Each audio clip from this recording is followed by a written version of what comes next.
UKలో 1 year masters. No IELTS required up to 5 years visa. High visa success rate. Mega brother Nagababu రాజకీయ పంట పండుతుంది. ఆయన రాజకీయ జీవితం సరికొత్త మలుపు తిరగనుందని అంటున్నారు.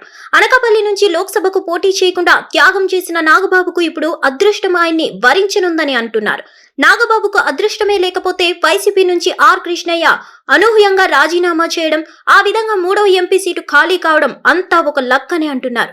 ఆర్ కృష్ణయ్య తన 4 ఏళ్ల రాజ్యసభ పదవి కాలాన్ని అలా వదిలేసుకున్నారు. దీంతో పెద్దల సభలో 4 ఏళ్ల పదవి కాలం అంటే అది బంగారు పళ్ళెంతో పాటు దక్కే ఛాన్స్ అని అంటున్నారు. అంతకుముందు 2 రాజ్యసభ వైసీపీ ఎంపీలు రాజీనామా చేస్తే ఆ 2 ఎంపీ సీట్లలో టీడీపీ వారిని ఎంపిక చేయాలని ఆ పార్టీ అధినాయకత్వం నిర్ణయించినట్లుగా ప్రచారం సాగింది. అయితే ఇప్పుడు కొత్తగా 3వ ఎంపీ సీటు ఖాళీ అయింది.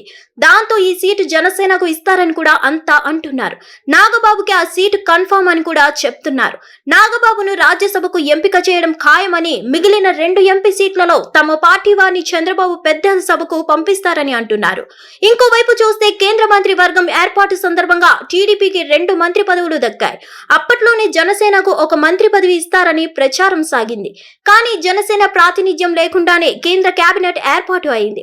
దాంతో జనసేనకు ఇప్పటికైనా ఆ మంత్రి పదవి రిజర్వ్ అయి ఉంటుందని అంటున్నారు. దాంతో నాగబాబు పెద్దల సభకు ఎన్నికైతే ఆయనకు ఖచ్చితంగా కేంద్ర మంత్రి పదవి దక్కుతుందని లెక్క వేస్తున్నారు. అయితే కొంతకాలం పాటు ఆయన ఆగాల్సి ఉంటుందని అంటున్నారు. కేంద్ర మంత్రి వర్గ విస్తరణ సమయంలో నాగబాబుకు ఈ గోల్డెన్ ఛాన్స్ దక్కుతుందని చెప్తున్నారు. అదే గనుక జరిగితే మెగా కుటుంబంలో ఒక అరుదైన రికార్డు పొలిటికల్ గా సాధించినట్లు అవుతుందని అంటున్నారు. మెగాస్టార్ రాజ్యసభ సభ్యుడిగా ఉంటూ కేంద్ర మంత్రిగా పనిచేశారు. ఇప్పుడు అదే కుటుంబం నుంచి పవన్ కళ్యాణ్ ఏపీలో కూటమి ప్రభుత్వానికి ఉప ముఖ్యమంత్రిగా ఉంటున్నారు. ఇక నాగబాబు కూడా కేంద్ర మంత్రి అయితే ఒకే కుటుంబంలో 3 అన్నదమ్ములు మంత్రులైన రికార్డ్ వారికే సొంతమని అంటున్నారు. సినీ రంగంలో ఎన్నో రికార్డులను సృష్టించి వేరు ఎవరికి అవి అందని విధంగా జెండా ఎగరేసిన మెగా ఫ్యామిలీ ఇప్పుడు పొలిటికల్ గా సక్సెస్ రూట్ లో సాగుతుందని అంటున్నారు. ఇదిలా ఉంటే ఇక్కడ మరో బిగ్ ట్విస్ట్ ఉందని తెలుస్తుంది. 3 ఎంపీ సీట్లలో తనకు వాటా 1 ఇవ్వాలని కేంద్ర బీజేపీ నాయకత్వం కోరుతుందని అంటున్నారు. మరి బీజేపీకి ఏ విధంగా నచ్చ చెబుతారో చూడాల్సి ఉంది. బీజేపీకి తర్వాత విడతలో ఇస్తామని చెప్పి ఈ 3 ఎంపీ సీట్లలో టీడీపీ, జనసేన తమ వారిని పంపుకోవచ్చని అంటున్నారు.